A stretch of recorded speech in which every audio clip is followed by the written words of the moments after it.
Oyez, oyez, gentes dames, approchez. Nous sommes tout début janvier. Que se passe-t-il début janvier? On a bien mangé pour Noël, on a bien mangé pour Nouvel An. Et ben on va continuer de bien manger avec la galette des rois.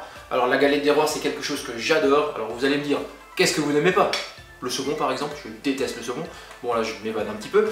Retournons sur notre galette des rois. Nous allons faire aujourd'hui une galette avec une pâte feuilletée maison. La vidéo précédente d'il y a quelques jours vous indiquera comment la réaliser si vous voulez la faire vous-même. Après ça, on va réaliser une crème d'amande maison évidemment. La pâte feuilletée est croustillante, elle est savoureuse. Vous allez voir, vous allez vous régaler. Je vous invite à reproduire ça chez vous lorsque vous allez tirer les rois. Maintenant, je vous laisse me suivre. Vous pouvez d'ores et déjà mettre des petits pouces vers le haut, vous abonner à la chaîne pour voir mes anciennes et mes futures vidéos. Et je vous invite à suivre la recette maintenant. Allons-y! Alors pour notre galette des rois, il nous faut une bonne pâte feuilletée, des œufs, de la poudre d'amande, du beurre pommade, donc qui est bien mou, sorti du frigo au moins une demi-heure à l'avance, un peu d'extrait d'amande amère, ça c'est optionnel, c'est facultatif. Et pour la finition de la galette, il nous faudra un jaune d'œuf, un petit peu d'eau, et vous allez voir, je vais vous montrer, je vais vous expliquer comment faire. Et vous n'oubliez pas d'ajouter du sucre en poudre dans la crème d'amande. Je vous mets toutes les proportions sous la vidéo, dans le détail, vous aurez exactement les proportions, les quantités qu'il vous faut. Alors dans un saladier, vous allez mélanger tous les ingrédients nécessaires à la crème d'amande, à savoir les œufs, le sucre, la poudre d'amande évidemment, ainsi que le beurre. Alors vous pouvez le faire à la maryse, hein. Si le beurre est un petit peu compliqué à incorporer dans la préparation, vous pouvez y aller au fouet pour vous faciliter la tâche. Alors moi je vous fais uniquement une crème d'amande. Vous pouvez aussi faire une frangipane.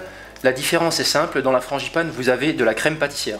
Donc pour les proportions, c'est à peu près 2 tiers de crème d'amande, 1 tiers de crème pâtissière ou à peu près moitié-moitié. Il y a deux raisons à cela. La première, c'est que certaines personnes n'aiment pas le goût d'amande trop prononcé.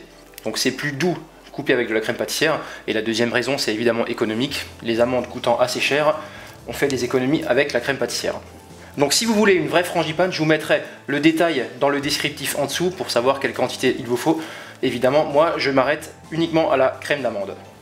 Ensuite, vous allez sortir votre pâte feuilletée, vous allez la couper en deux pour faire les deux disques. Alors vous pouvez évidemment l'acheter en grande surface toute faite. Moi je vous mets en dessous de la vidéo le lien de ma pâte feuilletée maison rapide.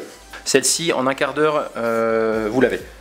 Vous allez étaler votre pâte, 3 ou 4 mm d'épaisseur. Puis vous allez découper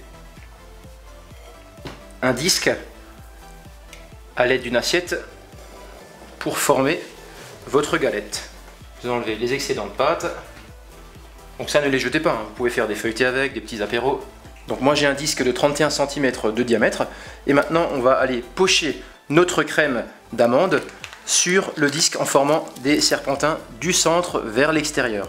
Vous vous arrêtez 2 à 3 cm avant le bord parce qu'on va venir par-dessus avec notre deuxième disque pour couvrir la crème d'amande.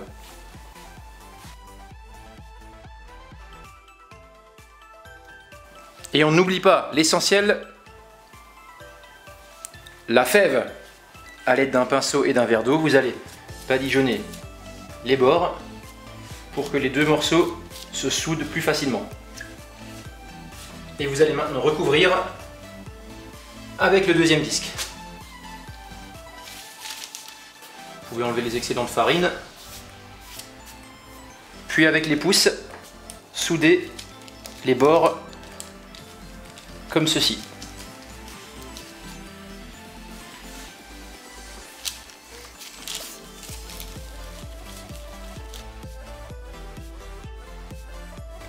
Maintenant, on va dorer notre galette avec un jaune d'œuf.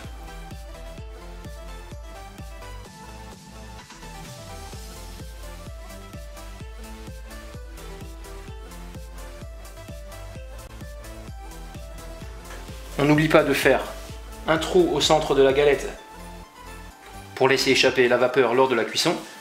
Et on va maintenant avec le dos du couteau faire des motifs. Alors l'an dernier j'ai fait une galette des rois geeks, hein. J'ai fait la galette du Mordor avec les symboles de l'anneau unique tout autour. Là je vais faire quelque chose de plus traditionnel. Et maintenant on va l'enfourner pendant 40 minutes à 180 degrés.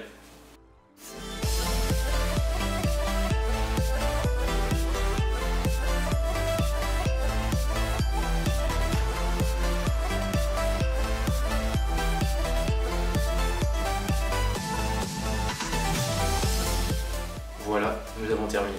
J'ai ici une part de ma galette. Rien que l'odeur, je m'en lèche déjà les balines. Reproduisez ça chez vous, faites-vous plaisir. N'hésitez pas à me poser des questions en commentaire si vous en avez. Vous allez voir, vous allez vraiment vous régaler. Faites ça en famille, entre amis. Prenez du plaisir avec vos proches. N'oubliez pas de faire attention à la fève. Ne mordez pas n'importe comment dans la galette. Prenez votre petite couronne pour le roi ou la reine qui sera élu. Et en attendant, je vous invite à mettre des petits pouces, à vous abonner à la chaîne et à activer les cloches pour toutes les nouveautés qui vont arriver. Bon appétit!